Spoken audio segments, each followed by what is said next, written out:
નાનો હતો આપણે ના કહેતા કે હોટલમાં ખાઈ નહીં, આવો કચરો બચરો ખવાય નહીં, કોઈ જાત જાતનું ખા કરે. જો આપણે ઘણું એને સમજાવીએ, એ સમજે કે ભાઈ ખોટું થાય છે, પણ મારો જીવ ચાલ્યો નહીં રહેતો. તે વખત જોઉં છું ત્યારે હોટલ દેખે ને ભજ્યું દીઠું એને ગલગલિયા થાય. ભાઈ ગલગલિયા તમે સમજ્યા? ગલગલિયા થાય ભાઈ. તમે એવું સમજી ગયા ગઈડપુરમાં ગલગલિયા?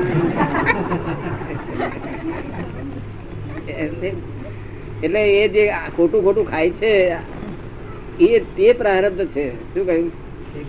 અને તેનું પછી મયડો થયો ને એ બધું થયું અને મોદો પડ્યો તો પ્રારબ્ધ નું ફળ છે. શું છે? એ લોકો સીધી પ્રાર્થના સમજે. લોકો તો અહીં મોદો પડે એટલે પ્રારબ્ધમાં લઈ જાય. એટલે આ બધું સારું લાગ્યું છે. પ્રારબ્ધ કર્મ, હા, તે પ્રારબ્ધ કર્મ નું ફળ આ મયડો થયો તે આવ્યું. પોતાને ખાવું હોવું નથી છતાં ખવડાવે તે પ્રારબ્ધ કર્મ. નથી ખાવું તો હું તો નથી કરવું તે કરાવડાવે. કેવું? એનું પ્રારબ્ધ કર્મ. નથી કરવું તે કરાવડાવે છે ને, અને કરવું છે તે કરાવડાવે, તે પ્રારબ્ધ કર્મ છે. સમજો ને? પણ કરવું છે તો આપણા લોકો મનમાં પાત્ર ના કરવું. શું એ ગાડી વાત છે ને? આ બહાર મૂકી બહુ સારું કર્યું છે. લોકો સમજો માણસો પકડી લે, વિચારશીલ માણસો. આજે બહુ સારું. નવા ભાવમાં જે સચ્ચિત કર્મ હોય તે આ ભાવમાં પ્રારબ્ધ રૂપે આવે.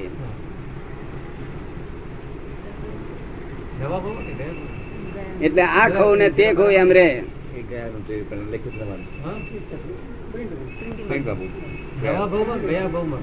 એટલે ગયા ભાવ જોઈએ તેને બધા નવા લખે. આપડે નવા ચાલવા દો ને એવું એને લખ્યું નવા ગયા બદલે શબ્દ ફેરફાર થઈ જાય ને કરે. પ્રારબ્ધ રૂપે આવે એટલે આ ખવું ને તેમ ખવું એમ રહે ને તેમ ખાયા કરે. અને તે મયડો થાય તે તો પ્રારબ્ધ ફળ છે. સમજ પડે ને? એને દારૂ પીવાનું મન થઈ જાય, ફળું થાય અને ઘણો વારીએ પણ તો પી આવે. અને પછી એનું ફળ આવે. દારૂ પીવે છે એ પ્રારબ્ધ કર્મ, અને પછી એનું ફળ આવે છે. એનાથી દુઃખી થાય છે, બધું એ થાય છે, મન બગડી જાય છે, સંસાર બધો ખલાસ કરી નાખ્યો હોય છે. તે બધું એનું પ્રારબ્ધ કર્મનું ફળ. હવે એ આખું વાક્ય પૂરું થઈ. બહુ સારું લખાયેલું છે.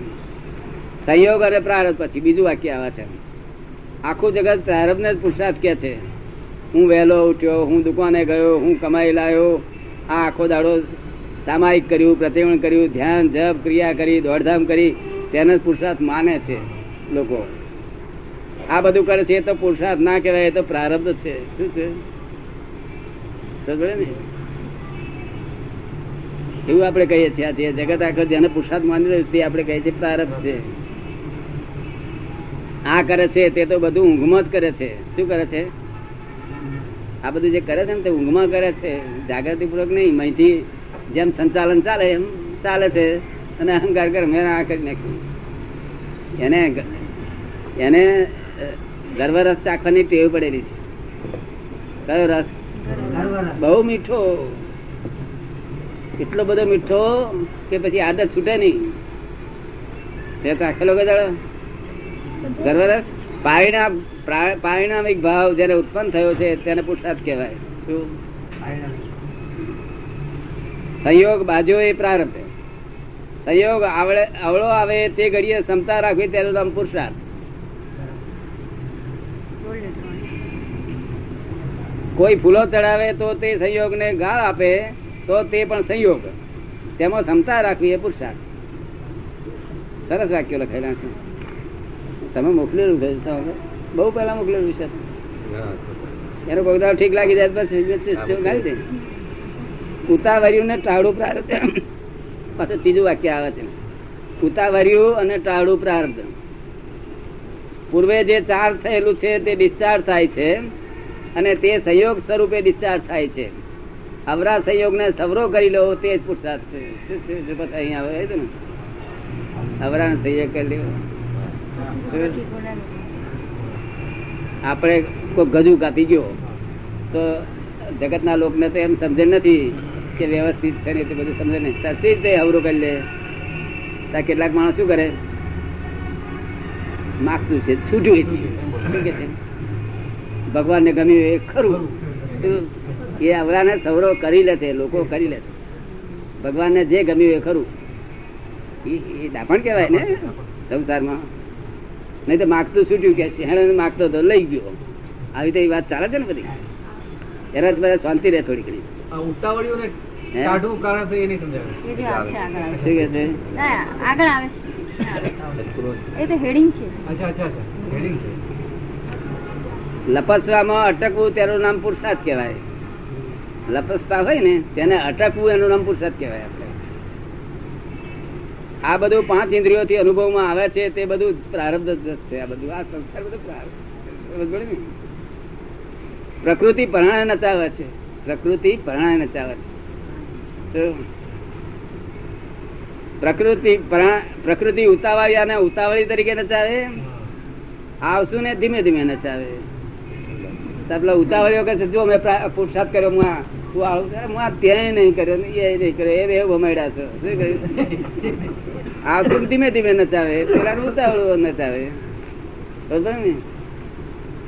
આ હું નાનપણમાં આવું માનતો હતો ને, ઉતાવળ્યો હોય ને તો આપણે જાણ્યું આ બહુ પુરુષાર્થી માણસ છે. આપણે આવશું છીએ માટે આવશું આપણે પ્રારબ્ધી છીએ એવું હું આવું માનતો હતો. મેં બધું એનો હિસાબ તો કાઢી જોયેલા, બધા હિસાબ કાઢ્યું દરેક બાબત.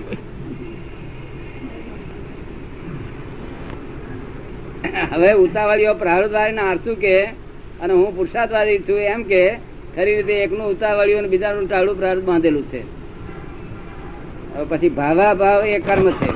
ભાવ અને અભાવ, ભાવ અને અભાવ એ કર્મ છે. સ્વભાવ ભાવ એ પુરુષાર્થ છે. સ્વભાવ ભાવ આખું જગત ભાવાભાવમાં છે. સ્વભાવ ભાવ એટલે આત્માનું આત્મ ભાવના શું કહેવાય એ પુરુષાર્થ છે. સ્વભાવ ભાવનો અર્થ શું? આત્મ ભાવના. સ્વભાવ ભાવ એટલે કોઈ ચીજને પોતે કરતા નહીં, સ્વ સ્વભાવ ભાવમાં બીજો કોઈ ભાવ જ નહીં. એમાં તો જ્ઞાતા દ્રષ્ટા ને પરમાનંદ જ રહે. બહુ સરસ વાક્ય છે. સ્વ પુરુષાર્થ કયો? પૂતગલમાં ક્યાંય પણ રાગદ્વેષ ના થાય તે. પૂતગલમાં ક્યાંય પણ રાગદ્વેષ ના થાય એ સ્વ પુરુષાર્થ, એવો પુરુષાર્થ, પોતાનો પુરુષાર્થ. પૂતગલ પરિણતમાં ક્યાંય પણ રાગદ્વેષ ના થાય. પછી મારી નાખે તોય રાગદ્વેષ ના થાય. મારી નાખે તો પૂતગલ નું ગયું, આમાં મારું શું જાય છે? જો શુદ્ધાત્મા થયો છું તો બીજાની ફિકર તારે કરવા જેવી નથી. જો બીજો છું તો શુદ્ધાત્મા વાત તો માનો છે બધી ખોટી છે. આપણે પહેણ્યા પછી સ્ત્રી ફેરવી નાખતા નથી ને. પછી ભૂલ થઈ ગયા, જે થયું આ તો આપણે જાણતા નતા કોણ કપાયેલો, પણ હવે જોયું હવે ચાલો ને. પણ પછી તો આપણે પહેણેલા જઈએ છીએ ને.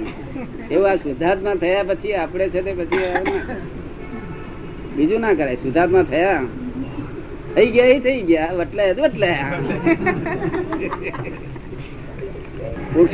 પુરુષાર્થ એટલે ઉપયોગમય જીવન. એ તો જ્ઞાની નો ઉપયોગ શુદ્ધ ઉપયોગ હોય કે પેલામાં શુભાશુભ ઉપયોગ, એ બે પુરુષાર્થ છે. શું છે?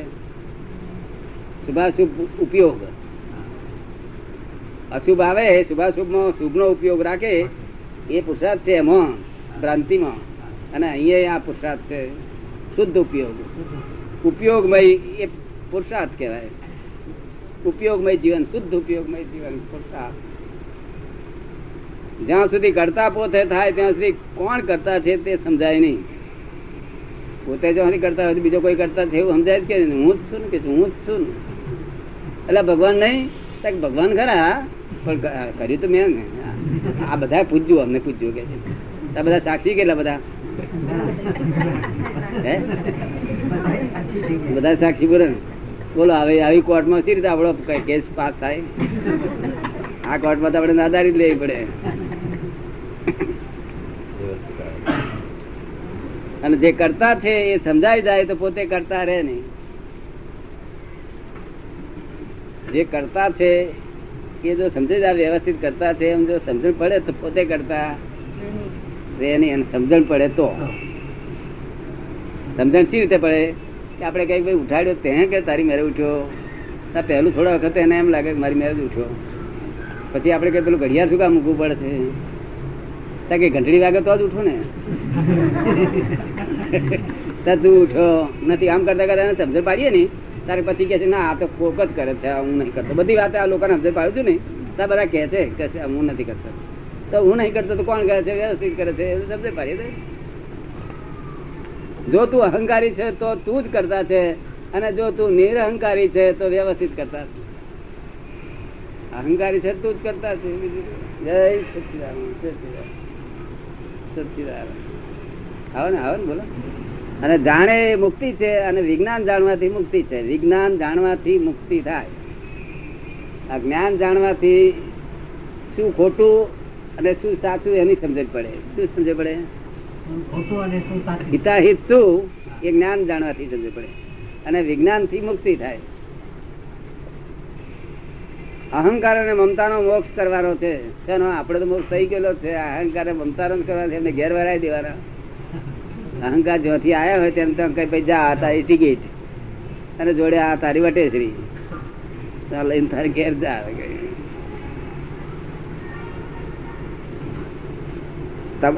તમારો તો મોક્ષ થયેલો જ છે. તમારું સ્વરૂપ જ મોક્ષ સ્વરૂપ છે. પ્રકાશ તેનું નામ કહેવાય કે ઠોકર ના વાગે. લોકો કહે છે મેમ જ્ઞાની છે, જ્ઞાની. હું આ ઠોકર આખો દાડો વાગે છે. કોનો જ્ઞાની? જ્ઞાની એટલે પ્રકાશિત હોય. કેવું? એ કોઈ ઠોકર વાગે નહીં.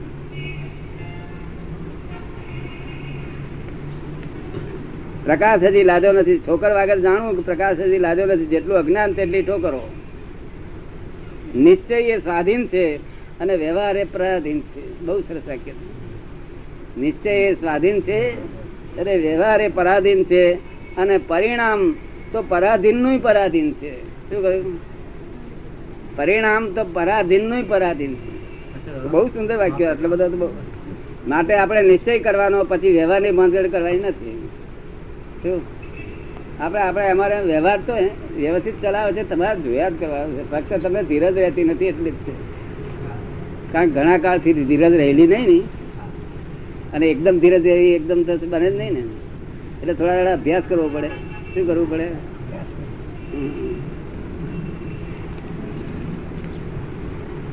જગતમાં ભય પામવા જેવું નથી.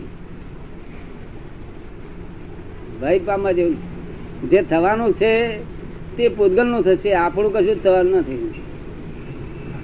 કારણ કે આ દુકાનમાંથી માલ ચોરી ગયો.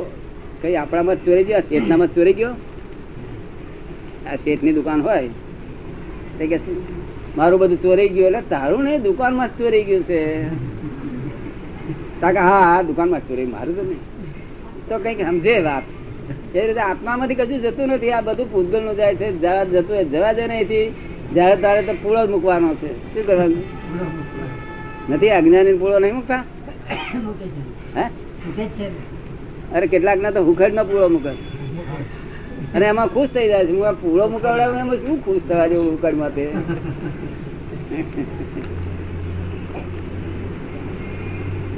આપણને તો કશું અડે નહીં ને નડે નહીં. સદ અસત નો વિવેક જ સમજવાનો છે કે પૂતગલ અસત છે, વિનાશી છે, આત્મા સત છે, કાયમી છે. વિનાશી ચિંતા આપણે કરવાની હોય નહીં. અવિનાશી વિનાશી ચિંતા કરવાની હોય નહીં. અવિનાશી વિનાશી ચિંતા કરવાની હોય નહીં. દાદા ભગવાન સારું લાગ્યું છે. ઇનામ આપવા જેવું છે. મારી પાસે છે નહીં તો આપ જ હોય તો આપીએ ને આપણે. અખોટ ભંડાર આપો છો ને? હા.